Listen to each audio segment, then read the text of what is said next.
Hi friends, ரொம்ப நாள் கழிச்சு உங்களை நான் மீட் பண்ணுறேன். ஸோ உங்களை நான் மீட் பண்ணும்போது நம்ம தமிழ்நாட்டில் ஒரு பெரிய ஒரு மாற்றமே வந்தது. ஸோ எல்லாருக்குமே தெரியும், எல்லாருமே ரொம்பவே ஒரு ஹாப்பியாக இருப்பீங்க இந்த டைமில்.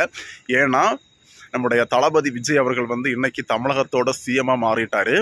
நிறைய பேருடைய ஒரு ஆசை, நிறைய பேர் எதிர்பார்த்தது. ஸோ இது ஒரு வேர்ல்டு ரெக்கார்டு. யாருமே இந்த மாதிரி அரசியலுக்கு வந்த 2வது வருஷத்திலே சிஎம் ஆனது கிடையாது.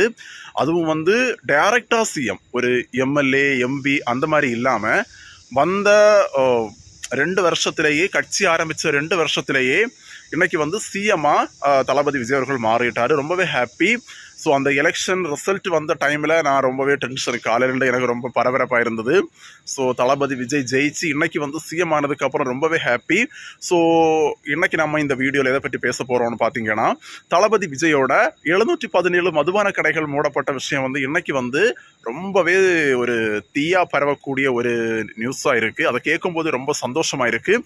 ஸோ 717 மதுபான கடைகள் மூடணும் அப்படின்னு சொல்லிட்டு இன்னைக்கு 50 மதுபான கடைகளை தளபதி விஜய் மூடி இருக்காரு. ஸோ ரொம்பவே ஒரு சந்தோஷமான விஷயம். தளபதி விஜய் அவர்கள் ஆட்சிக்கு வந்த உடனே அவர் முதல் கையெழுத்து போட்ட விஷயம் என்னன்னு பார்த்தீங்கன்னா, அந்த 200 யூனிட் மின்சாரத்துக்கு கையெழுத்து போட்டார். அதோட சேர்த்து பெண்கள் பாதுகாப்புக்கு தளபதி விஜய் அவர்கள் ஒரு முக்கியத்துவம் கொடுக்குற மாதிரி போட்டிருந்தார். ஏன்னா நமக்கு எல்லாருக்குமே தெரியும், இதுக்கு முன்னாடி ஒரு வீடியோஸ் நீங்கள் பார்த்துருப்பீங்க. நம்ம பிரேமலதா விஜயகாந்த் மேடம் ஒரு மீட்டிங்கில் பேசும்போது என்ன சொல்லியிருந்தாங்கன்னா, தமிழ்நாட்டில் பெண்களுக்கு பாதுகாப்பு இல்லை, போதை கலாச்சாரம் இருக்குது அப்படின்னு பேசியிருந்தாங்க. ஸோ அதுக்கு தான் தளபதி விஜய் அவர்கள் பெண்கள் பாதுகாப்புக்காக தான் ஒரு தனிப்படை பிரிவை அமைச்சிருக்காரு. அது மட்டும் இல்லாமல் போதை கலாச்சாரத்தை கட்டுப்படுத்துறதுக்காக இன்னைக்கு 717 மதுபான கடைகளை மூட போகிறேன் அப்படின்னு தளபதி விஜய் பேசியிருக்காரு.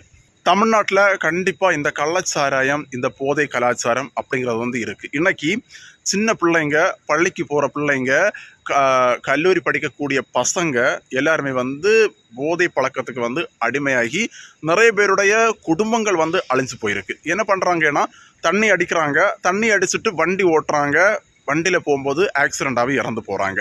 ஸ்கூல் படிக்கும்போது இந்த கஞ்சா போதை பொருட்களுக்கு அடிமையாகி அவங்க வாழ்க்கையை இழக்கிறாங்க. பள்ளி படிப்பை கண்டினியூ பண்ண முடியாமல் ரொம்பவே கஷ்டப்படக்கூடிய நிறைய பசங்க இருக்காங்க. பிள்ளைங்க குடிக்கிறாங்க அப்படின்னு சொல்லிட்டு பெற்றவங்க ரொம்ப ஃபீல் பண்ணுறாங்க. கணவன்மார்கள் குடிக்கிறாங்க அப்படின்னு சொல்லிட்டு நிறைய ஒய்ஃப் ஃபீல் பண்ணி ரொம்ப அழுறாங்க. நிறைய பேருடைய பெற்றவங்க இந்த குடியினால் பிள்ளைங்களை இழந்து ரொம்ப கஷ்டப்படுவாங்க.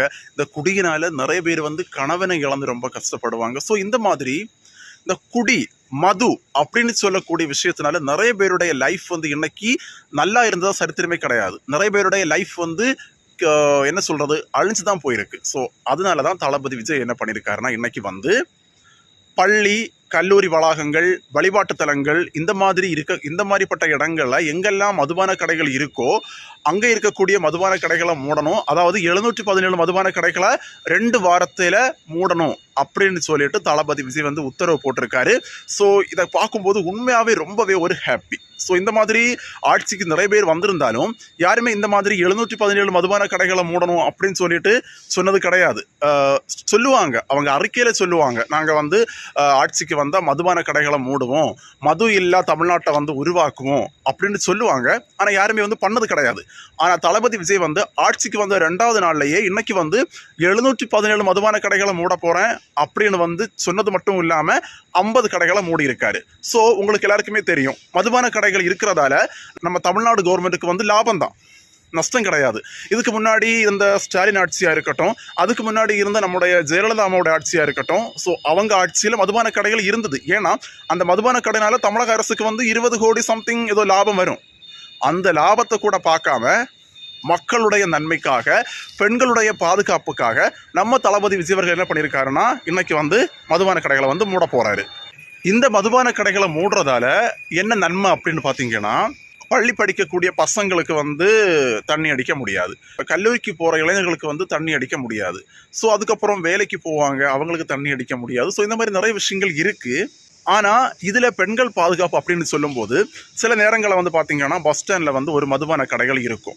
என்ன பண்ணுவாங்க, ராத்திரி 9 மணி 10 மணி குடிச்சிட்டு பஸ் ஸ்டாண்ட் பக்கத்தில் நிற்பாங்க.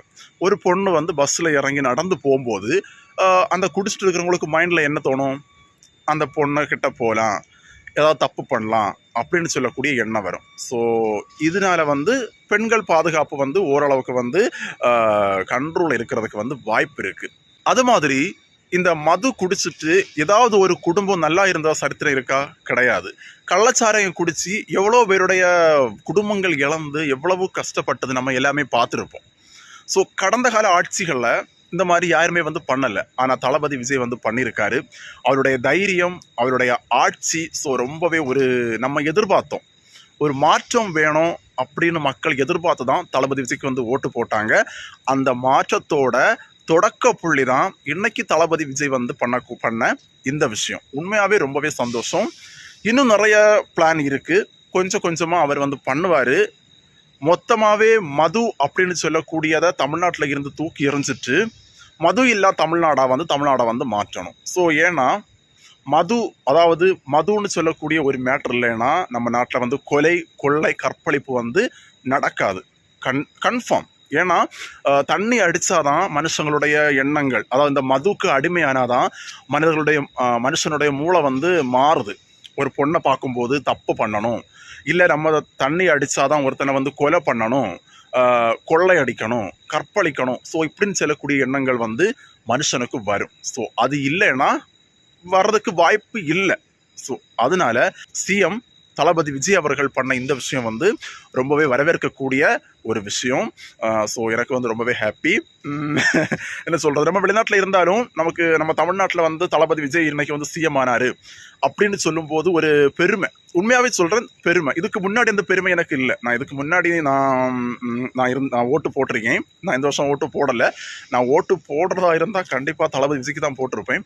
இதுக்கு முன்னாடி இருந்த சிஎம் இருந்த டைமில் ஒரு பெருமை கிடையாது. ஆனால் இப்போ வந்து தளபதி விஜய் சிஎம் ஆனதுக்கப்புறம் நமக்கு ஒரு ப்ரௌடு மூமெண்ட். நான் வெளியில் போகும்போது கூட, நான் இங்கே இருக்கும்போது கூட எல்லாருமே வந்து தளபதி தளபதி தளபதி விஜய் அப்படி தான் சொல்லுவாங்க.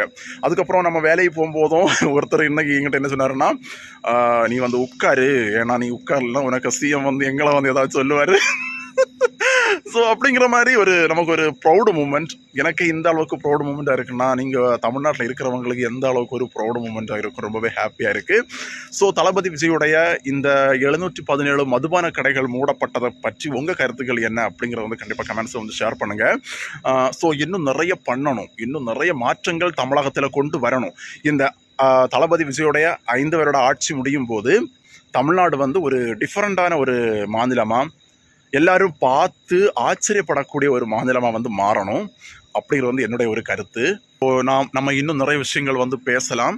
ஸோ இனி வரக்கூடிய வீடியோஸை நான் தளபதி விஜயை பற்றி நிறைய விஷயங்கள் பேசுகிறேன். ஸோ கண்டிப்பாக வந்து நீங்கள் சப்போர்ட் பண்ணுங்கள், நம்ம சேனலுக்கு சப்ஸ்கிரைப் பண்ணுங்கள். ஸோ நான் ஒரு விஷயம் சொல்ல மறந்துட்டேன்.